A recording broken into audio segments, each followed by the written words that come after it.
سب سے اعلیٰ درجے کا اسلام کیا ہے؟ من سلم المسلمون من لسانہ و یدہ.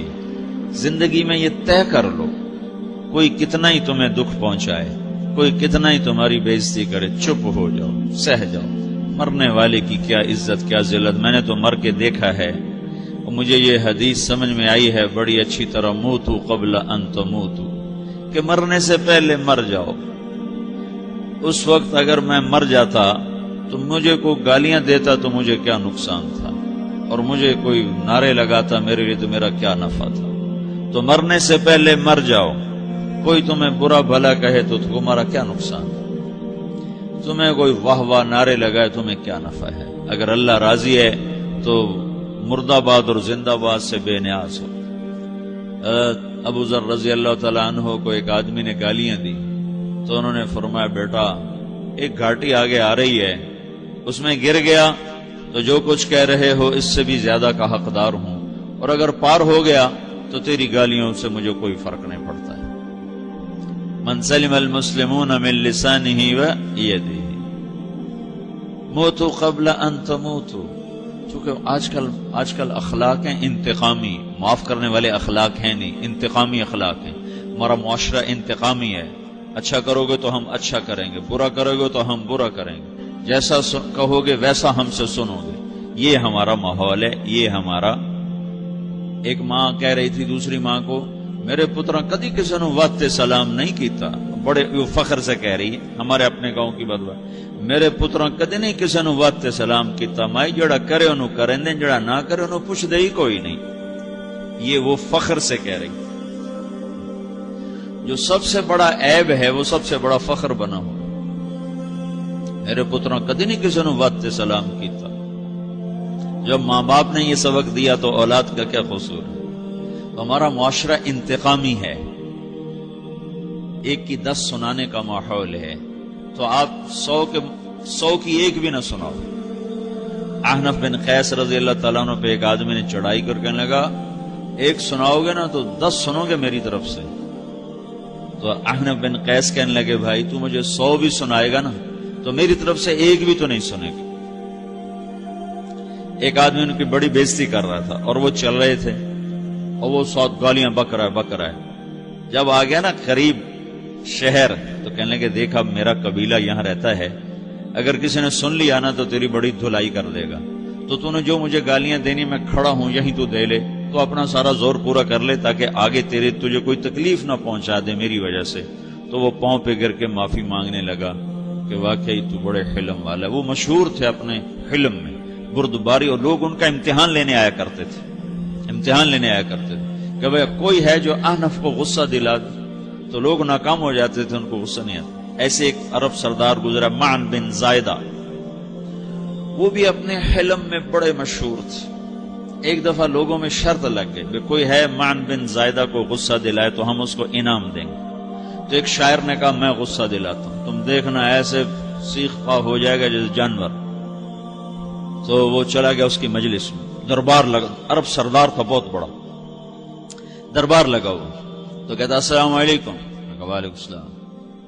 تو معن بن زائدہ پر ایک دور بڑے فقر کا گزرا تھا، پھر اللہ نے اس کو بہت بڑی سرداری دی، بنو عباس کا بہت بڑا یہ وزیر گورنر تھا. تو کہتا اتذکر اذ لحافک جلد شاۃ واذ نعلاک من جلد البعیر.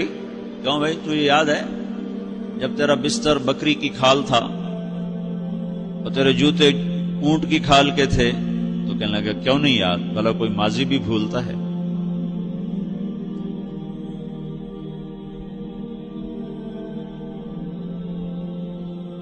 تو وہ کہنے لگا پہلا وار تو خطا گا کہ فسبحان الذی اعطاک ملکا وعلمک الجلوس علی السریر.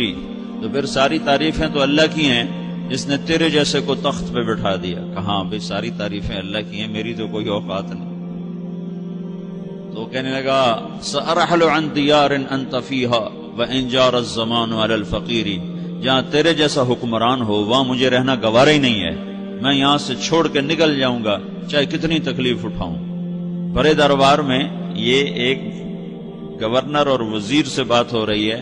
تو وہ کہتا ہے اچھا بھائی اگر تو ہمارے پاس رہے گا تو ہم تیرا اکرام کریں گے، اور اگر تو جانا چاہتا ہے تو پھر رافقت کا سلام، تو وہ یہ بار بھی خالی گیا تو پھر کہنے لگا فجد لی یبن ناقصۃ بمال،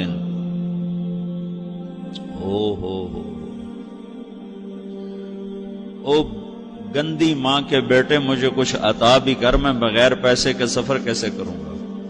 عرب کو کسی کو بھی ماں کی گالی دے دینا اور پھر عرب سردار ہو. فجد لی یبن ناقصۃ بمال، بری ماں کے بیٹے مجھے کچھ پیسے بھی دے، میں نے جانا ہے. میں کہا بھائی اس کو 3000 دے دیا جائے. اللہ، تو کہنے لگا قلیل ما آتیتنی وانی لأطمع منک فی الکثیر، یہ تو بہت تھوڑا تو نے دیا ہے، مجھے اور دے. کہا اچھا بھائی 3000 اور دے دو. تو وہ شاعر کی بھی آنکھیں پھٹ گئیں. کہنے لگا اب ٹھہر جا ٹھہر جا، اب میں تیری اصل تجھے بتاتا ہوں. سألت اللہ ان یبقیک ذخرا فما لک فی البریۃ من نذیر، میں اللہ سے دعا کرتا ہوں اللہ تیرے جیسوں کو سلامت رکھے، تیرے جیسا دنیا میں کسی ماں نے جنا ہی کوئی نہیں.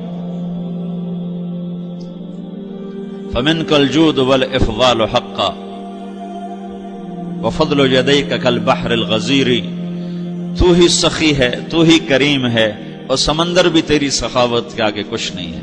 تو نے کہا اچھا بھائی تو نے ہماری برائی کی، ہم نے تمہیں 6000 دیے، اب تو نے ہماری تعریف کی، ابھی 10,000 اور دے دو اس کو.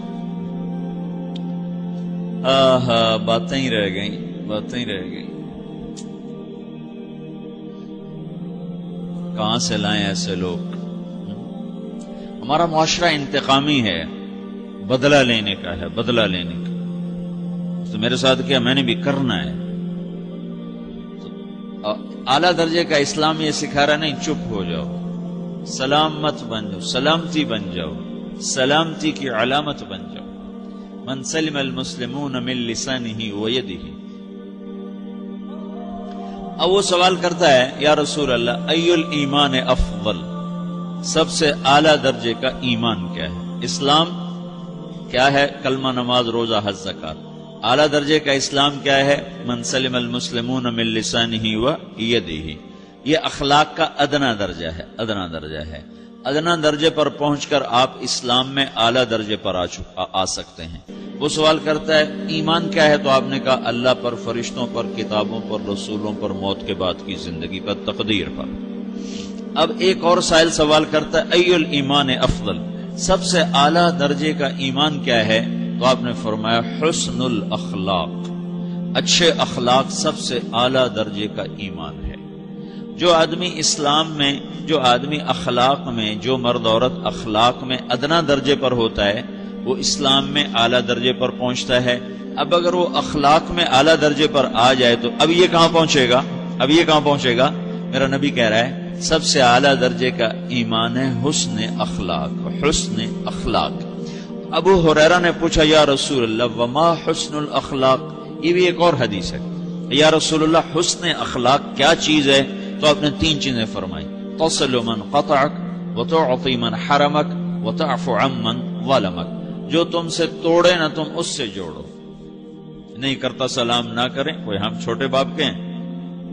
ہم تو کبھی بھی نہ کریں، ہم تو کبھی بھی نہ منہ تھوکیں بھی نہیں ہم تو میرا نبی کہہ رہا ہے جو توڑے تم اس سے جوڑو، جو محروم کرے اسے عطا کرو، جو زیادتی کرے اس سے درگزر کرو. یہ 3 کام جو عورت مرد کر لے گا یہ اخلاق کے اعلیٰ درجے میں ہے. جب یہ اخلاق کے اعلیٰ درجے پر پہنچتا ہے تو پھر میرا نبی کیا بشارت دیتا ہے؟ ادنا درجے پر پہنچ کر تو اعلیٰ مسلمان کی بشارت ہے، اور اخلاق میں اعلیٰ درجے پر پہنچ کر میرا نبی کہتا ہے کاد الحلیم ان یکون نبیا، اعلیٰ اخلاق والا بس نبی بنتے بنتے رہ جاتا ہے. اعلیٰ اخلاق والا ایسے ہے جیسے کہ نبی، قریب ہے کہ وہ نبی بن جائے.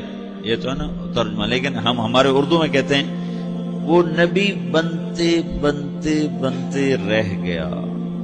کیا مطلب؟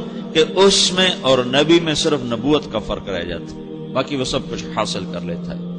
تو یہ سارے دین کا میں نے آپ کو خلاصہ بتایا ہے کہ میری آپ کی ضرورت ہے کہ میرا اسلام اعلیٰ درجے کا ہو، من سلم المسلمون من لسانہ و یدہ، میرا ایمان اعلیٰ درجے کا ہو،